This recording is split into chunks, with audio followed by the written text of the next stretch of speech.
11월 23일 화요일 새벽 묵상 시간입니다. 하나님이 주신 이 귀한 하루를 하나님의 말씀으로 시작하겠습니다. 먼저 사도신경으로 우리의 신앙을 고백하겠습니다. 나는 전능하신 아버지 하나님, 천지의 창조주를 믿습니다. 나는 그의 유일하신 아들, 우리 주 예수 그리스도를 믿습니다.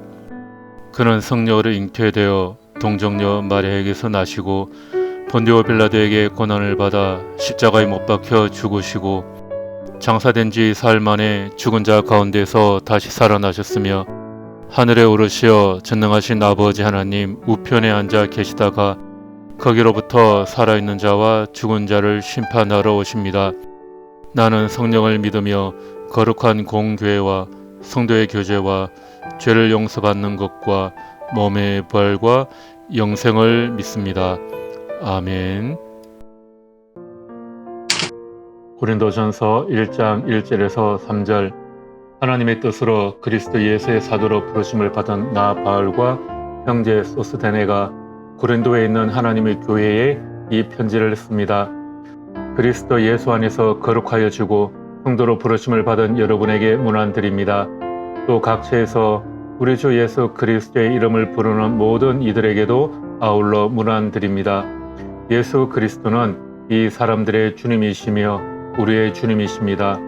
하나님 우리 아버지와 주 예수 그리스도께서 내려주시는 은혜와 평화가 여러분에게 있기를 빕니다. 아멘.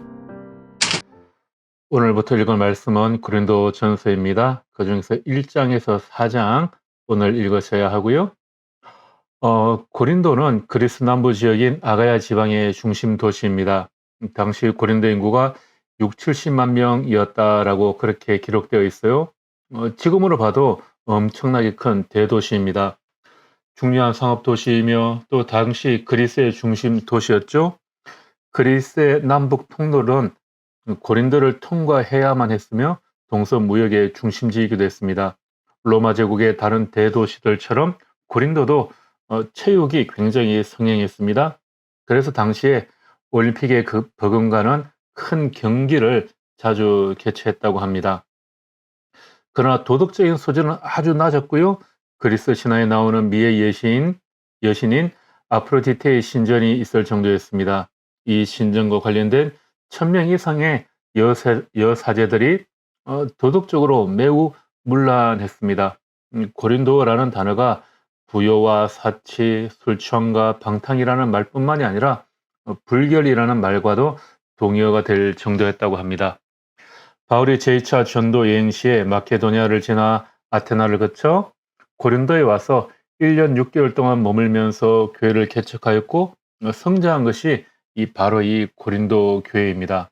한창 때는 2만 5천에서 3만 명의 그리스도인들이 있었다는 그런 이야기도 있습니다. 고린도에서 바울은 로마에서 온 아굴로와 브리스길라의 집에 유숙하면서 유대인의 회당에서 전도하여 큰 성공을 거두었습니다. 그런 회당 근처에 있는 유스도의 집으로 또 이사를 하게 되죠. 그리고 회당장 그리스보를 개종시키게 됩니다. 갈리오가 고린도에 총독으로 부임하였을 때 유대인들은 그에게 바울을 고소합니다. 그러나 갈리오는 그 고소를 받아들이지 않았습니다. 바울은 별 어려움 없이 여러 날 더 머물다가 그곳을 떠나서 안디옥으로 돌아가 제2차 전도 여행을 마무리하게 됩니다. 그가 안디옥으로 돌아오는 길에 에베소에 잠시 들리게 됩니다. 그때 동행했던 브리스길라와 아굴라를 그곳 에베소에 계속해서 머물게 했습니다. 그러나 고린도 교회가 성장하다가 여러 가지 문제에 봉착하게 됩니다. 교회 성도들이 이 문제들을 해결하기 위해 아마 바울에게 편지를 보낸 것 같습니다. 고린도전서를 쓸 당시 바울은 제3차 전도 여행으로 에베소에 장기간 머물면서 사역을 하게 됩니다. 그 내용이 사도행전 18장 마지막 부분에서 19장에 나오는 내용입니다. 어제 그 부분을 건너뛰고 고린도전서로 넘어오게 되었습니다. 그는 고린도전서를 보낸 후에 근심 중에 고린도 교회를 잠시 방문을 하게 되는데요. 고린도 후서는 고린도전서를 기록한 후에 고린도 교회를 다시 방문한 지 얼마 되지 않아 바울이 에베소를 떠나 마케도니아 지방에 머물며 사역할 때 편지를 써서 기도를 통해서 보낸 것입니다.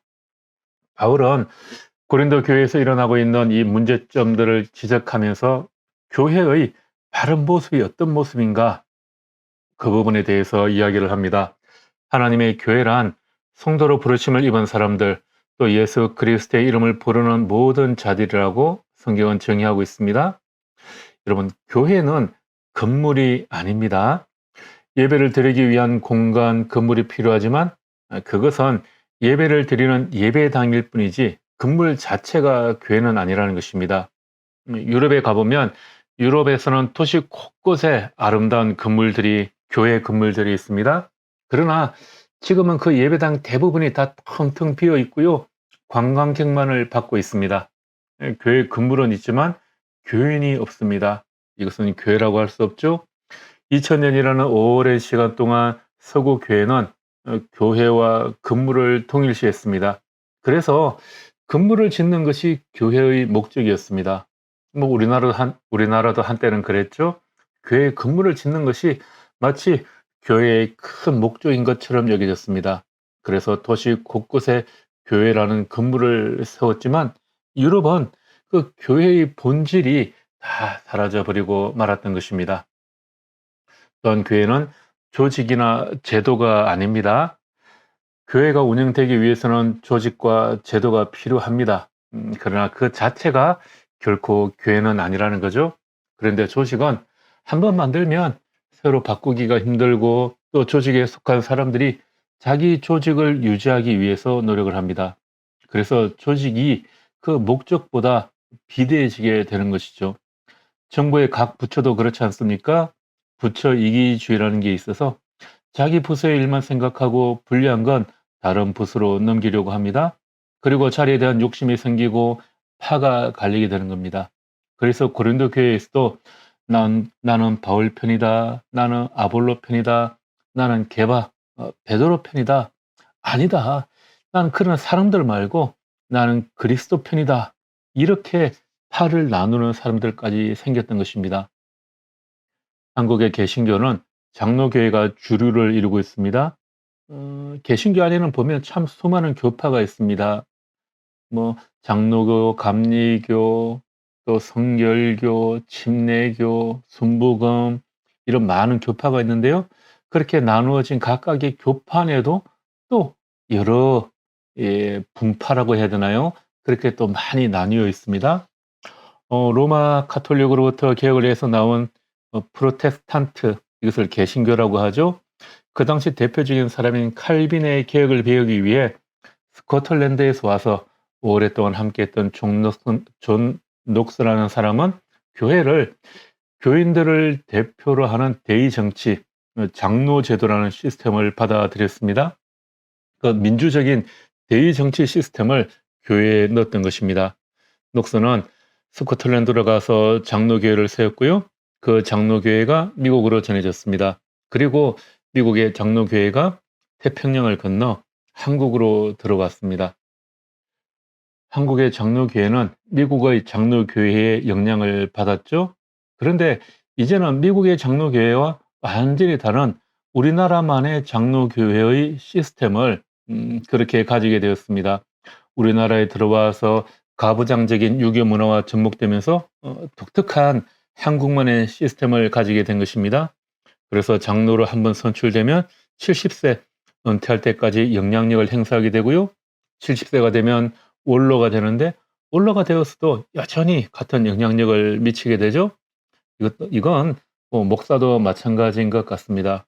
100년 전에 들어와 제도가 고착화되면서 한국 교회에 그대로 남아있는 겁니다.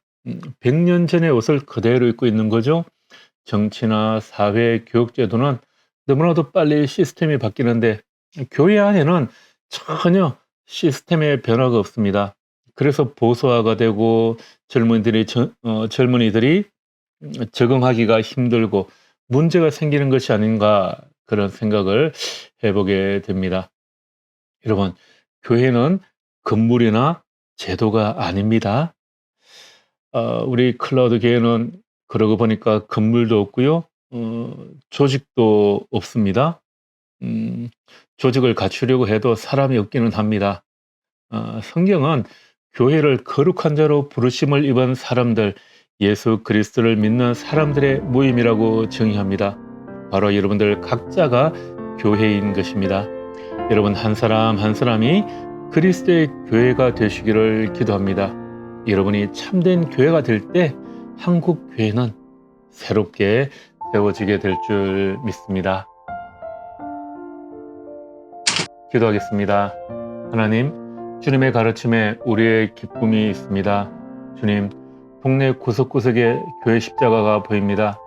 그러나 많은 사람들이 단일 교회가 없다고 한탄을 합니다. 교회는 우리 각자의 힘을 알게 하시고 우리가 오늘도 그리스도의 교회로서 본이 되는 삶이 되게 하여 주시옵소서. 예수님 이름으로 기도합니다. 아멘.